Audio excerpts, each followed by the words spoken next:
ಇದು Raj ನ್ಯೂಸ್ನ big exclusive ಸುದ್ದಿ. ರಾಜ್ಯ ಬಿಜೆಪಿಯಲ್ಲಿ ಭಾರಿ ಬದಲಾವಣೆಗೆ ಕೈ ಹಾಕಿದೆ ಹೈಕಮಾಂಡ್ ಅನ್ನುವಂತ ಮಾಹಿತಿ ಸಿಗ್ತಾ ಇದೆ.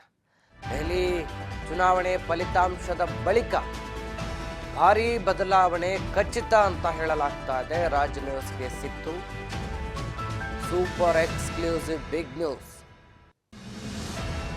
ರಾಜ್ಯ ಬಿಜೆಪಿಯಲ್ಲಿ ದೆಹಲಿ ಚುನಾವಣೆ ಫಲಿತಾಂಶದ ಬಳಿಕ ಭಾರಿ ಬದಲಾವಣೆ. ರೆಬಲ್ ನಾಯಕರ ತಂಡ ದೆಹಲಿಗೆ ಭೇಟಿ ಕೊಟ್ಟು ವಾಪಸ್ಸಾಗಿರುವ ಹಿನ್ನೆಲೆ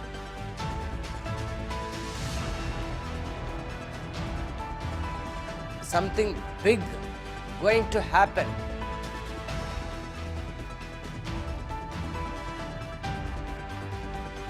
ಬಟ್ ದೆಹಲಿ ಚುನಾವಣೆ ಫಲಿತಾಂಶ ಬಳಿಕ ಇದು ಆಗುತ್ತೆ ಅನ್ನುವಂಥ ಮಾಹಿತಿ ಇದೆ.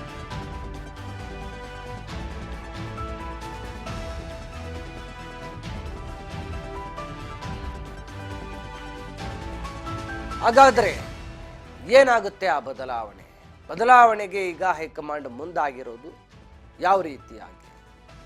ದೆಹಲಿಯ ಚುನಾವಣೆ ಫಲಿತಾಂಶ ಬಂದ ನಂತರ ಏನೆಲ್ಲ ಬದಲಾವಣೆ? ಬಿಜೆಪಿಯಲ್ಲಿ ರಾಜ್ಯಾಧ್ಯಕ್ಷರ ಬದಲಾವಣೆ ಪಕ್ಕ ಆಗುತ್ತಾ? ಹಾಗಾದ್ರೆ ರಾಜ್ಯಾಧ್ಯಕ್ಷರ ಜೊತೆ ವಿಪಕ್ಷ ನಾಯಕನ ಬದಲಾವಣೆನೂ ಕೂಡ ಆಗುತ್ತಾ? ವಿಜೇಂದ್ರ ಅಶೋಕ್ ಹಾಗಾದ್ರೆ ಬದಲಾವಣೆ ಆಗ್ತಾರ? ಕೈ ಹೈಕಮಾಂಡ್ ಇಂಥದ್ದೊಂದು ಮಹತ್ವದ ನಿರ್ಧಾರವನ್ನ ತೆಗೆದುಕೊಳ್ಳುತ್ತಾ?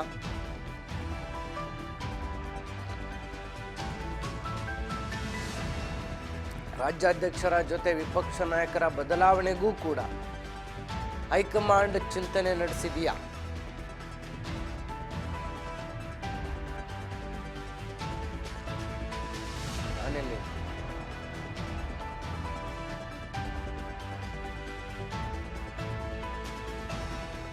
ರಾಜ್ಯಾಧ್ಯಕ್ಷರ ಜೊತೆ ವಿಪಕ್ಷ ನಾಯಕರ ಬದಲಾವಣೆ ಕೂಡ ಆಗಲಿದೆ.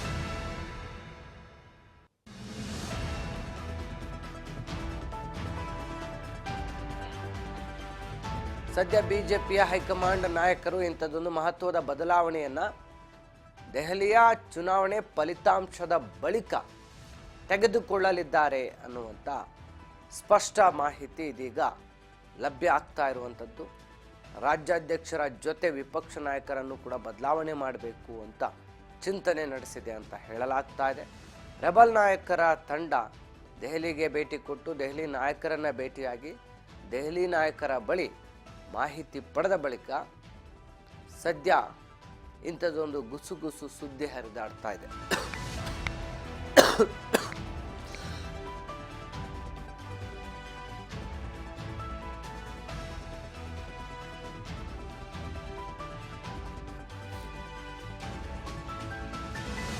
ಒಂದು ವೇಳೆ ಈ ಎರಡು ಪ್ರಬಲ ಹುದ್ದೆಗಳು ಕೂಡ ಖಾಲಿ ಆದರೆ ಇದಕ್ಕಾಗಿ ಹಲವರಿಂದ ಈಗಾಗಲೇ ಬೇಡಿಕೆ ಕೂಡ ಶುರುವಾಗಿದೆ.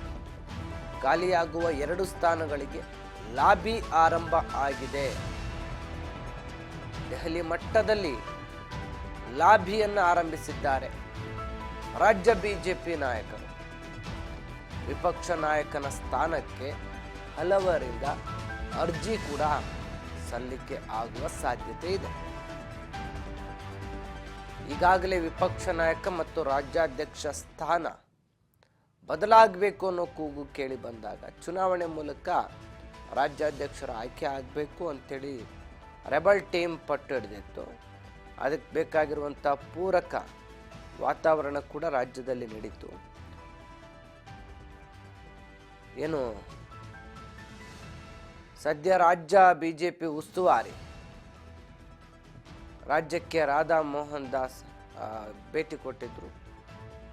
ಭೇಟಿ ಕೊಟ್ಟ ಸಂದರ್ಭದಲ್ಲಿ ಒಂದು ಸಭೆ ನಡೀತು. ಸಭೆಯಲ್ಲಿ ಮಹತ್ವದ ಚರ್ಚೆಗಳು ನಡೀತು. ಆ ಚರ್ಚೆಯಲ್ಲಿ ಒಂದಷ್ಟು ಗೊಂದಲಗಳು ಕೂಡ ಉಂಟಾಯಿತು. ಈಗ ವೆರಿ ಸೂನ್ ಬಿಜೆಪಿಯ ಹೈಕಮಾಂಡಿಂದ ರಾಜ್ಯಾಧ್ಯಕ್ಷರ ಬದಲಾವಣೆ ಮತ್ತು ವಿಪಕ್ಷ ನಾಯಕರ ಬದಲಾವಣೆ ಆಗುತ್ತೆ ಅಂತ ಸುದ್ದಿ ಆಗ್ತಾ ಇದೆ. ಈ ನಿಟ್ಟಿನಲ್ಲಿ ಈಗ ಖಾಲಿ ಆಗೋ ಎರಡು ಹುದ್ದೆಗಾಗಿ ಪೈಪೋಟಿ ಕೂಡ ಶುರುವಾಗಿದೆ.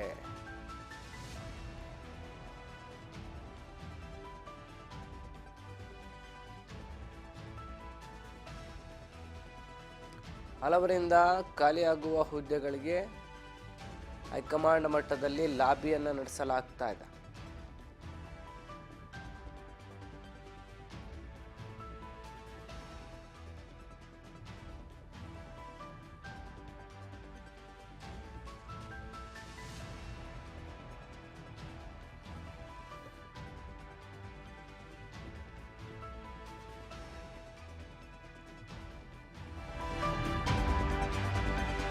ಇನ್ನು ಅಶೋಕ್ಗೆ ವಿಪಕ್ಷ ನಾಯಕನ ಸ್ಥಾನ ಕೈತಪ್ಪುವ ಸುಳಿವು ಸಿಕ್ತ. ಹಾಗಾದ್ರೆ ಬಿಜೆಪಿ ರಾಜ್ಯಾಧ್ಯಕ್ಷ ಸ್ಥಾನಕ್ಕೆ ಟವಲ್ ಹಾಕಿದ್ರ ಆರ್ ಅಶೋಕ್.